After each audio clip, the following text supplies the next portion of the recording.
Chapter 19. The evil electrical rhinoceros in the spacesuit stalked toward the unfortunate alien in red and his human ally. Sully had hobbled over to Traveler only to find the Time Lord knocked out. He was desperately fiddling with the alien's watch, the Crimson Arm of Time, but as of yet had only managed to get himself shocked.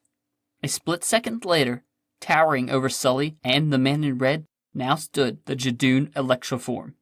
The retired Commodore glanced up only to see the possessed Rhino Captain rear back his mammoth, crackling, electrified fist. "Oh, shit!" Sully uttered. From nowhere, an abrupt and extremely heavy impact resounded through the darkened bridge as Bro tackled his former CO. The impact of the two combined metric tons of pure muscle shook the room, causing dust to drift down from the damaged ceiling.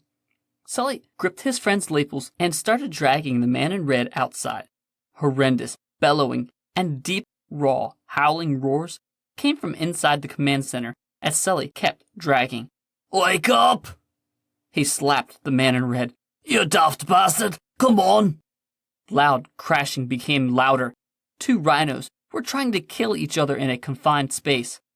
There were violent shudders in the hall from the tremendous impacts, as well as bright, yet brief flashes of light that created a strobe effect.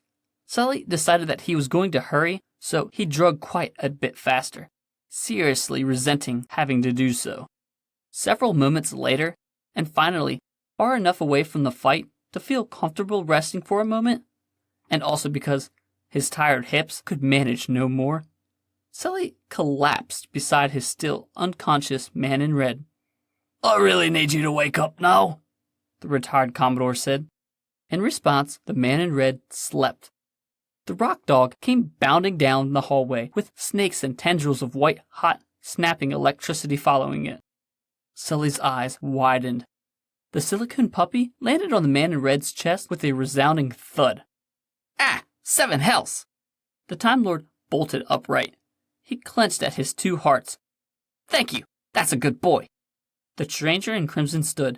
His retired Commodore buddy followed, struggling slightly more. "You all right then, lad?" "One of my hearts stopped." The man in red coughed, bent down, patted the rock dog. "Good thing you're so heavy, little guy." "Who's a good boy? Who? You're a good boy. Yes. Yeah, you are. You're the bestest." "Oi!" barked Sully. "Let's bloody move." "Right." The Time Lord straightened. "Of course. What were we doing?" The shadow of the Judoon captain towered on a wall at the end of the hallway.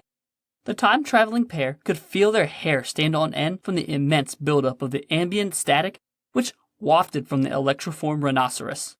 Sully hobbled at top speed. "Right, running." The man in red sighed. The retired Commodore and his bizarre friend in red were being hunted. What the electroform could do in its present state within the Judoon beast was incalculable in terms of damage. The perfect channel for its raw power. The electrical alien considered why, then, were these two pathetic creatures and their dog even considering the possibility that it could be stopped. Fools. Corporeal fools. "How long till we get there, old boy?" Sully panted, hard-wheezed. His knees and his hips were throbbing. He was about to pass out. The man in red remained unfazed by the marathon. "If we can manage to get him to the engine rooms." A spark popped overhead, charring the metal. It wasn't as if the Rhino Judoon vessel was well lit. Now it was becoming a cavern, as the pair looked up to see the lights shatter and explode, spewing raining glass splinters down everywhere. "Ugh!" Sully forgot his aches and pains and suddenly hobbled much faster to the express lift. The alien in the crimson suit was already waiting for him. "Come on now, boy. You can do it."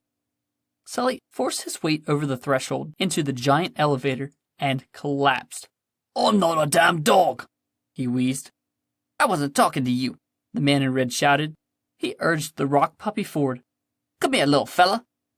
As the silicone canine jumped up into the alien's arms, the mad electrical rhino rounded the corner and fired one last bolt of energy. A static shock blasted the back of the stone dog as the doors closed. The Jadoon electroform could find no words to express his rage. These pathetic carbon forms, with their pathetic weak signal electricity brains, were going to ruin everything. It stalked back to the decimated, devastated bridge. A catastrophe had occurred inside. Everything was dented, or smashed, or destroyed. The electrical rhino stared about, yet could not find its latest victim. Where did Bro go? No matter, the gigantic rhinoceros touched a cracked, static Latin view screen. Instantaneous information at the speed of light. The tiny men were heading to the engine room. Good. It was the engine room which was the next destination of the electroform. How convenient. All it would need to do is feed on these tender little morsels, then repower the engines itself, and head back to the Jadoon homeworld. An entire race of gigantic beasts to control. The evil electrical rhinoceros grinned, its teeth crackling and its eyes pouring light, because after that, it considered logically, the universe came next.